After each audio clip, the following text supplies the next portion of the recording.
নমস্কার বন্ধুরা, কেমন আছেন সবাই? পেশা রান্নাঘরে সকলকে স্বাগত জানাই। আমার আজকের রেসিপি আলু ফুলকপি দিয়ে রুই মাছের ঝোল। প্রত্যেক বাঙালি মাছের ঝোল দিয়ে ভাত খেতে খুবই ভালোবাসেন। শীতের এই টাটকা সবজি ফুলকপি দিয়ে মাছের ঝোল খেতে দুর্দান্ত স্বাদের হয়। তো আমি কিভাবে এই ফুলকপি দিয়ে মাছের ঝোল বানাচ্ছি আজকে সেই ভিডিওই শেয়ার করছি। ভালো লাগলে অবশ্যই কমেন্ট করে জানাবেন আর একটা লাইক করে দেবেন। চলুন তাহলে দেখে নিয়ে যাক আজকের এই ভিডিওটি। আলুটাকে আমি এভাবে টুকরো করে নিয়েছি আর ফুলকপিটাকে খুব ছোট নয়, এভাবে বড় বড় করেই রেখেছি। ফুলকপি সমস্তটা ভালো করে ধুয়ে পরিষ্কার করে নিয়েছি।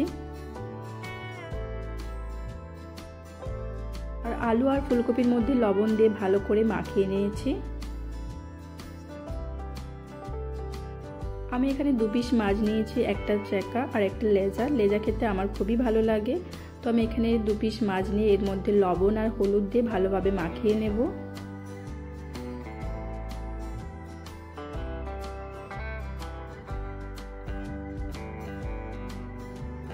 কড়াইয়ের মধ্যে পরিমাণ মতন সরষের তেল দিয়ে তেলটাকে ভালোভাবে গরম করে নিচ্ছি।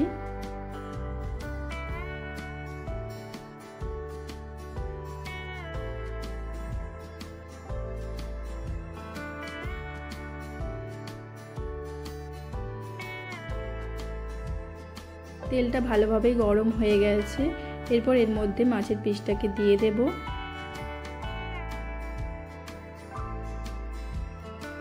এরপর এই মাছের পিসটাকে উল্টে দিয়ে ওর পাশে লেজাটা দিয়ে দেব ভাজতে।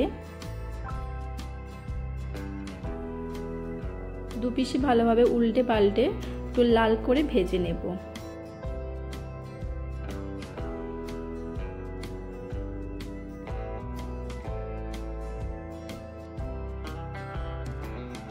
মাছের পিসগুলো ভাজা হয়ে গেছে, এরপর তুলে রাখবো।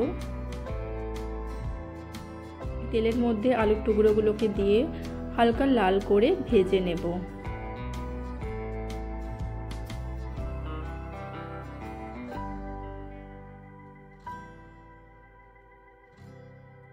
আলুটা এক সাইড লাল হয়ে গেছে, উল্টে পাল্টে আরেক সাইড লাল করে ভেজে নেব।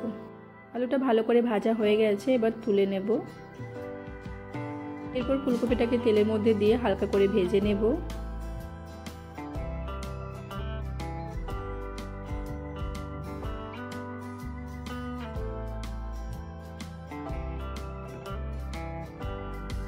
ফুলকপিটা হালকা করে ভাজা হোক, ততক্ষণে আমি ঝোলে কি গুঁড়ো মশলা ব্যবহার করব সেই গুঁড়ো মশলাগুলোকে দেখিয়ে দিচ্ছি।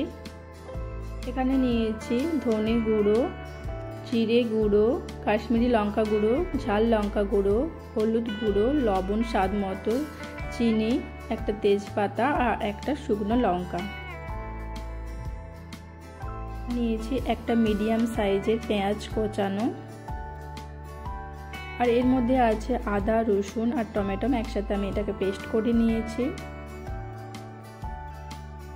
এখানে ফুলকপিটা ভাজাও হয়ে গেছে হালকা লাল করে, এরপর তুলে রাখবো।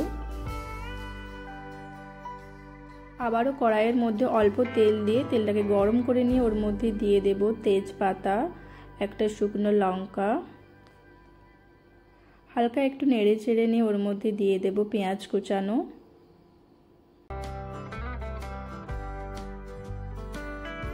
পেঁয়াজটাকে হালকা করে একটু ভেজে নেব।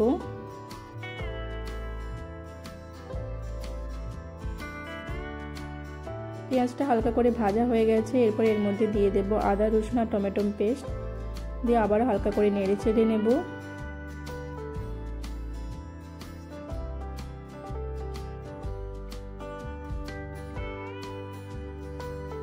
আদা রসুনটা ভাজার পর এর মধ্যে দিয়ে দেব সমস্ত গুঁড়ো মশলাগুলো, দিয়ে আবারও হালকা একটু নেড়ে চেড়ে ওর মধ্যে জল দিয়ে ভালোভাবে মশলাটাকে কষিয়ে নেব।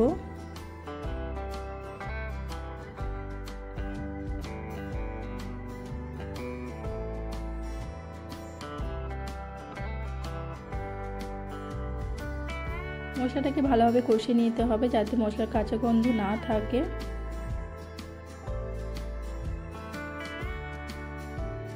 মশলাটা ভালোভাবে কষানো হয়ে গেছে, মশলা থেকে তেলও ছেড়ে দিয়েছে। এরপর এর মধ্যে দিয়ে দেব ভেজে রাখা আলু ফুলকপিটা,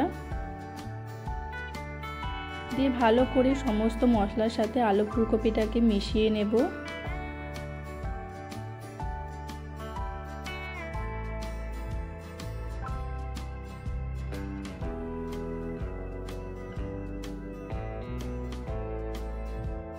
মশলার সাথে ভালো করে আলু ফুলকপিটাকে মিশিয়ে নিচ্ছি।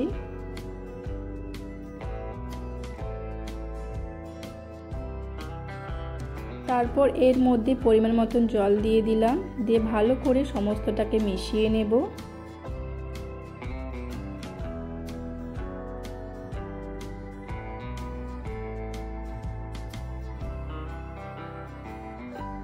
ঝোলটা ফুটে আসলে এরপর ঢাকা দিয়ে 8 থেকে 10 মিনিট রান্না করে নেব।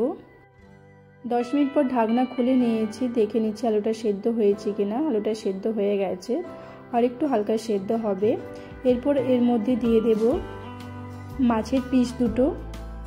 মাছের পিস দুটো দিয়ে আবারও ভালো করে ঝোলটার সাথে মিশিয়ে নিয়ে আবারও 2-3 মিনিট মতন ঢাকা দিয়ে রান্না করে নেব।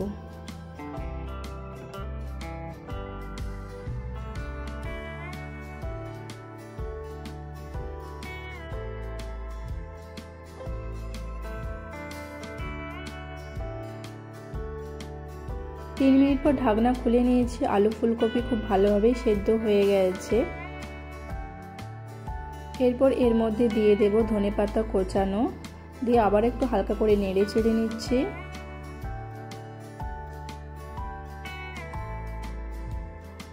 এরপর গ্যাসের ফ্লেমটাকে অফ করে দেব। পরিবেশনের জন্য আলু ফুলকপি দিয়ে মাছের ঝোল একদম রেডি হয়ে গেছে। পরিবেশন করে দেখাচ্ছি। মাছের ঝোল দিয়ে ভাত খেতে সকল বাঙালিরাই পছন্দ করেন। তো আলু ফুলকপি দিয়ে মাছের ঝোল রেসিপি কেমন লেগেছে অবশ্যই কমেন্ট করে জানাবেন, আর প্লিজ চ্যানেলটিকে সাবস্ক্রাইব করে দেবেন। ভালো থাকবেন, ধন্যবাদ।